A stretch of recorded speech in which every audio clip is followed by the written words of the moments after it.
হিমন্ত বিশ্ব শৰ্মা ডাঙৰীয়াই যি অমানৱীয়ভাৱে বিশেষকৈ ধৰ্মীয় সংখ্যালঘুসকলক টাৰ্গেট কৰি শদিয়াৰ পৰা ধুবুৰীলৈকে যি সংবিধানৰ বিৰুদ্ধে গৈ সুপ্ৰিম কোৰ্টৰ গাইডলাইন অৱমাননা কৰি কোনো মানুহক কোনো সংস্থাপনৰ ব্যৱস্থা নকৰাকৈ যি ধৰণে অমানৱীয় উচ্ছেদ কৰিছে ইয়াৰ বিৰোধিতা আমি কৰি আহিছোঁ।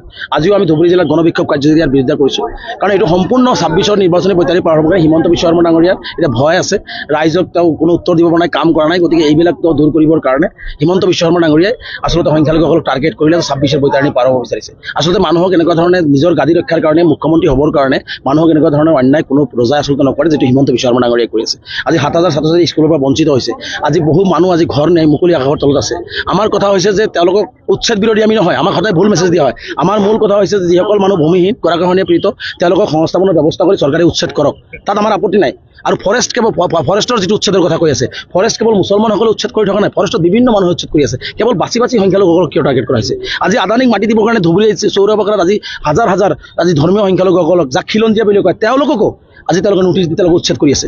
গতিকে এইটো কি নীতি? তাৰমানে মুখ্যমন্ত্ৰী ডাঙৰীয়া এটাই নীতি হৈছে যে চব টাৰ্গেট হৈছে মুখ্যমন্ত্ৰী গাদী সুৰক্ষিত কৰিবৰ কাৰণে মুখ্যমন্ত্ৰীয়ে অসমীয়া জাতিক খানমান কৰি হ'লেও, বৃহত্তৰ অসমীয়া জাতি ভাঙন হৈ গ'লেও হিন্দু মুছলমান কৰি তেওঁ গাদী ৰক্ষা কৰিবৰ কাৰণে মুছলমানসকলক টাৰ্গেট কৰিছে। এইটো বন্ধ কৰিব লাগে। আমাৰ কথা হৈছে আমি ভূমিহীন মানুহে ভূমি পাব লাগে, গৰাখহনীয়া পীড়িত ভূমি পাব লাগে। বসুন্ধৰাত আমাৰ মানুহখিনি মাটি দিয়াৰ ব্যৱস্থা গ্ৰহণ কৰিব লাগে, আৰু যিসকলক উচ্ছেদ কৰিছে তেওঁলোকক সংস্থাপনৰ ব্যৱস্থা গ্ৰহণ কৰিব লাগে। আৰু যি ধুবুৰী জিলাত যি আৰু নতুনকৈ অধিগ্ৰহণ কৰিবৰ কাৰণে চেষ্টা চলাই আছে, এইবিলাক বন্ধ হ'ব লাগে। আজি ধুবুৰী জিলাত ইয়াৰ বৃহৎ প্ৰতিবাদ আপোনালোকে দেখিছে। আমি এই প্ৰতিবাদ আমি কলিয়াবৰ আৰু নগত আমি এই মাহতে কৰিম।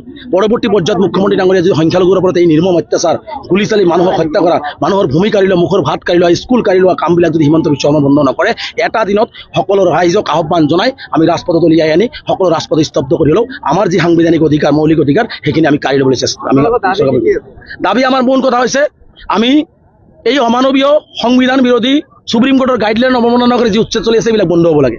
প্ৰতিটো ভূমিহীন মানুহৰ লগত আলোচনা কৰি ভূমি দি, চৰকাৰে যদি ভূমি লাগে ভূমি দিয়াৰ তাতে সেই উচ্ছেদবিলাক কৰে, তাত আমাৰ আপত্তি নাই। ফৰেষ্টত যদি উচ্ছেদ কৰিব লাগে, ফৰেষ্ট পুৰা খালী হ'ব লাগে, তাত বাছি মুছলমান হ'ব নালাগে।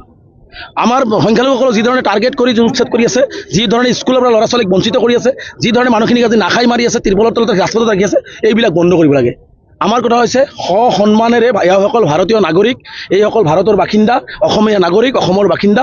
গতিকে সন্মানে তেওঁলোকৰ যিখিনি সাংবিধানিক অধিকাৰ সেইখিনি মুখ্যমন্ত্ৰী হিচাপে দিব লাগিব, আৰু এইখিনি আমাৰ দাবী। আৰু সেইখিনি নিদিলে পৰৱৰ্তী পৰ্যায়ত মুখ্যমন্ত্ৰীয়ে ভয়াৱহ গণতান্ত্ৰিক আন্দোলনৰ মুখামুখি আমচু উৎকাৰ হ'বৰ কাৰণে সাজু থাকিবৰ কাৰণে মুখ্যমন্ত্ৰী